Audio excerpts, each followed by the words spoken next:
Our lecture today would be about the question, why do Jews celebrate Hanukkah? So we all are familiar with Hanukkah. It comes typically in December, next to Christmas, Kwanzaa, and other holidays that come to celebrate, that period of time. But what is the story of Hanukkah? What does it stand for? In order to answer this question, we will need to go into Jewish history and to learn what has happened in Jerusalem more than 2000, almost 2500 years ago. So our story starts with Alexander the Great. Alexander the Great was the ruler of Athens, and under his leadership, the Greeks became the masters of the new world, which was called the Near East. Yes, all of what we call today the Middle East, ancient civilizations. The Greeks came out of Athens, out of the Greek islands, and made huge conquest. Alexander the Great was leading them for a short period of time. Alexander the Great died when he was 33 years old. But in the short period of time where he was the ruler of Greece and an emperor, he made significant changes into the world at that time, and which cannot be underestimated. After the conquest of Alexander, the world has changed and to a place that is never came back, as we say. Yes, it's changed, and the changes are until today. So, because the Greeks, as they conquered the big centers of civilization of the ancient world, like Damascus and Baghdad and other places, they introduced something that was not familiar to the world back then. Greeks had philosophy, famous Greek philosophy. They had culture, they had gods, they had style, they had urban style, they had new gods, and it was very, very different from what was known back then in the ancient world. And the entire world, that the Greek were able to conquer has become Hellenized, or Hellenization is the process of becoming Greek. So, as I said, Alexander the Great died uh, when he was 33 years old, so he didn't have a very lasting period of conquest. And after he died, basically the empire that he has conquered was divided between two different kingdoms. One is called the Ptolemaic kingdom, which centered in Egypt and in the city that was named after Alexander, that exists until today, which is called Alexandria, and the Seleucid kingdom that was more northern to that territory, and and Jerusalem first was taken by the Ptolemaic kingdom. And how did Jews respond to Alexander's conquest and the Hellenization process? Well, some accepted it, others disliked it, shunned it, but most Jews found options between the poles of either assimilation, complete assimilation, or resistance. You could stay with your Jewish, practices and also take some of the Greek culture. So the kingdom that ruled the Judea and Jerusalem first was the Ptolemaic kingdom, and they allowed Jews to rule Judea by their own affairs and by their own ancestral laws, meaning they did not interfere, they did not try to impose their culture and their style on the Jews. But this all changed after about some time, where the power shifted, and the Seleucid Empire conquered Jerusalem. So the first emperor that conquered Jerusalem was Antiochus III. He conquered Judea and he ruled for about 10 years. He introduced a demand for more robust Hellenization process that was viewed as a threat to the ancestral way of life. He appointed puppet high priests that helped him rob the the treasures of the temple, which caused a lot of upset among the people who were living, in Jerusalem, seeing their temple being robbed by their own people, yes, and giving it to the emperor. So, which is unfortunate. He uh, he built a gymnasium in Jerusalem. Now, a gymnasium was basically a place where people were exercising. Now, if you ever got a chance to see a Greek pottery where they are portraying, their exercise, and the Olympic Games have started in Athens back then, and so all this kind of culture of sport that came with the Greek lifestyle. And if you look at the pottery, you see all the athletes are exercising while they are naked.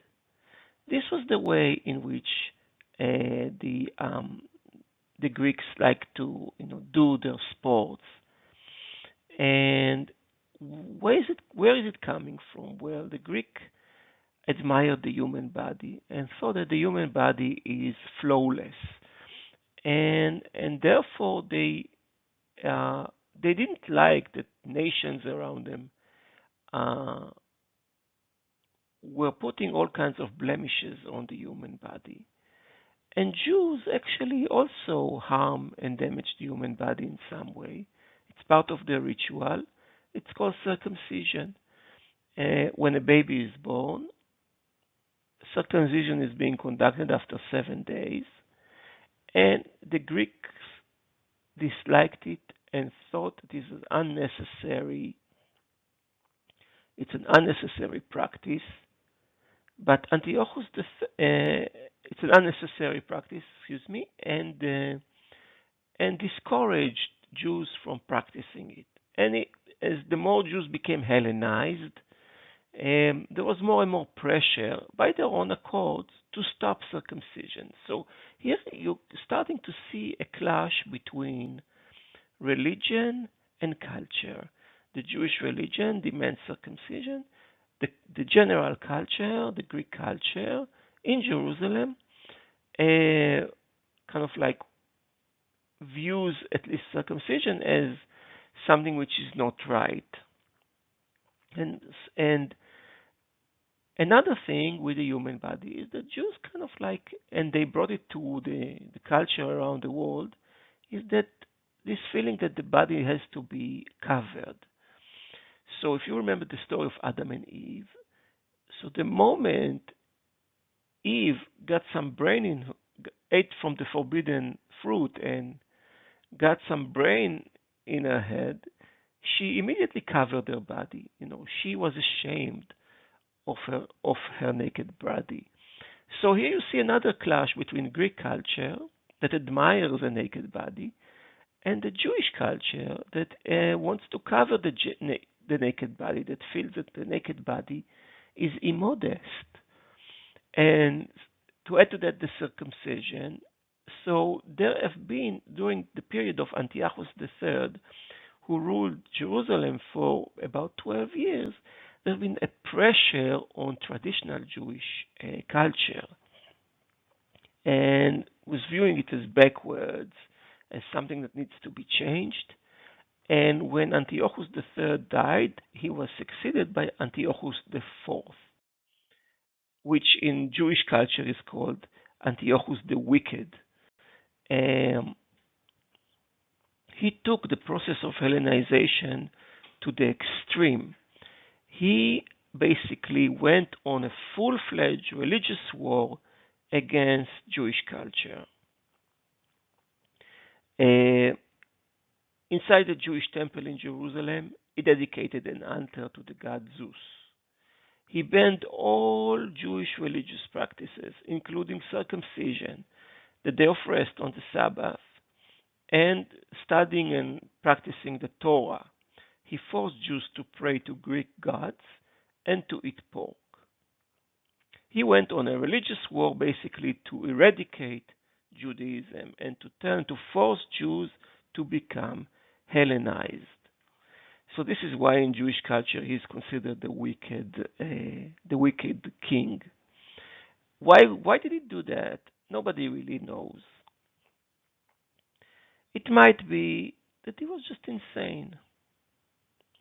He truly thought of himself as a Greek god, and he didn't like the fact that Jews did not bow to him and worshipped him as a god.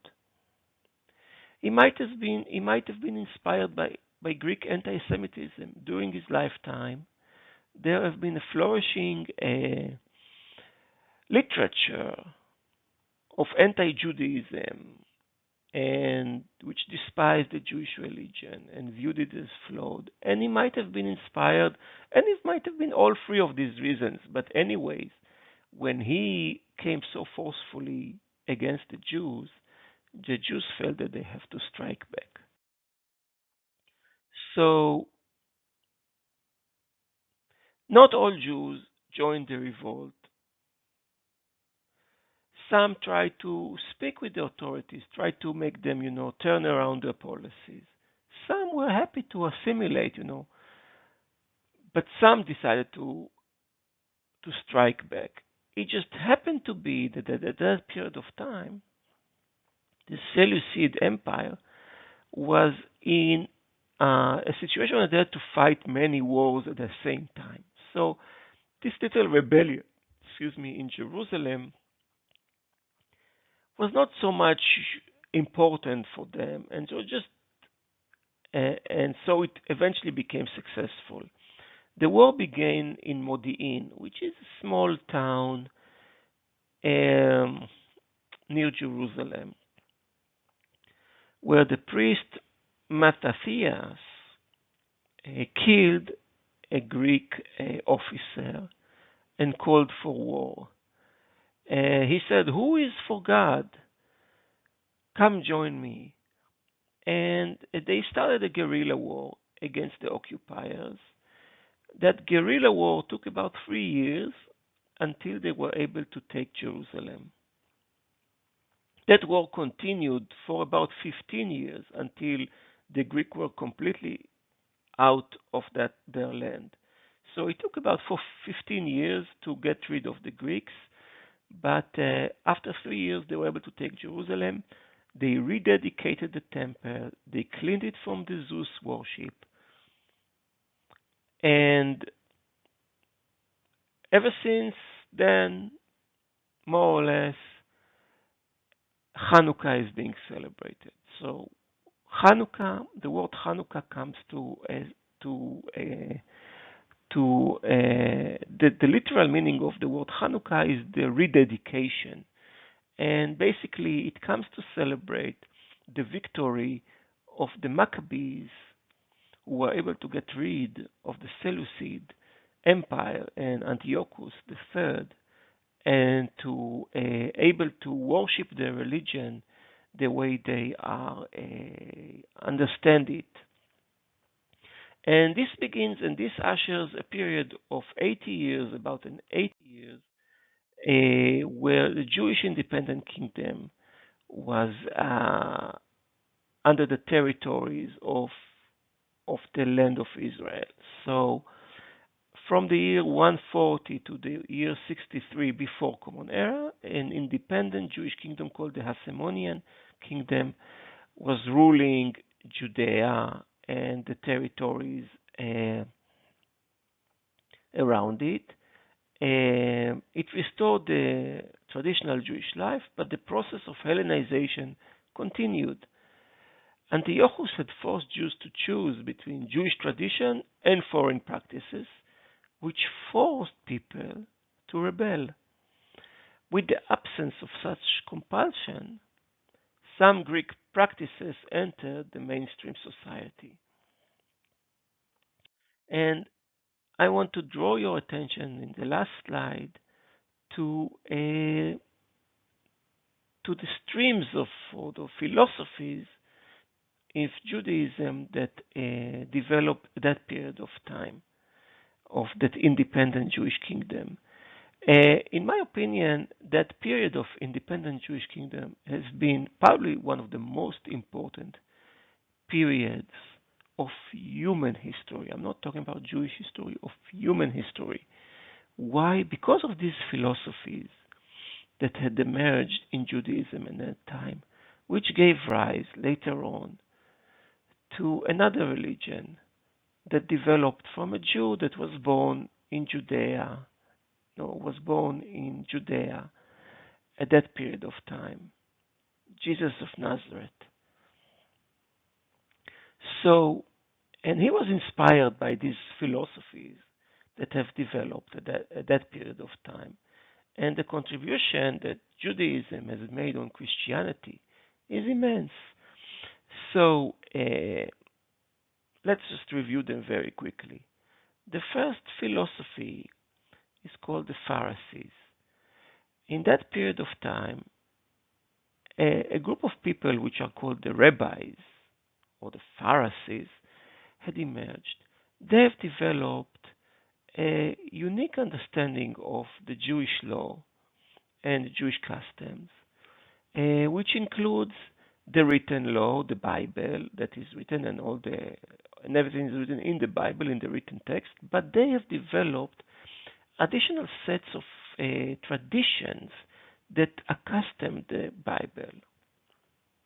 And these two branches together, the written Bible and the traditions, became the culture of the Pharisees. Later on, Judaism would develop from the Pharisee traditions. They were opposed by the Sadducees. The Sadducees were the temple elite. They were what we would call today biblical literalists.